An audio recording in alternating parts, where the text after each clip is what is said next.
Parodysime, kaip reikia rašyti tokio tipo pultelį į naująjį universalų kiniečių gamybos pultelį. Tai pradžiai atidarysime įrašymo režimą.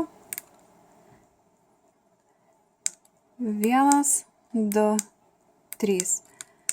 Šalia dedame abu pultelius ir spaudžiame palaipsniui ant kiekvieno pultelio mygtuką, tą, kurį norime įrašyti. Laukiame.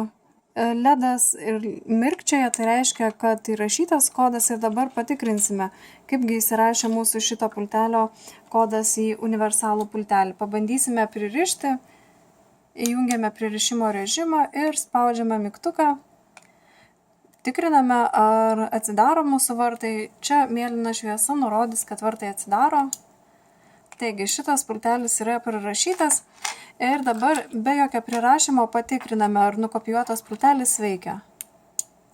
Kągi, vėlgi mėlyna šviesa rodo, jog pultelis yra prirašytas ir pririšus originalų pultelį jo pririšinėti atskirai nereikia.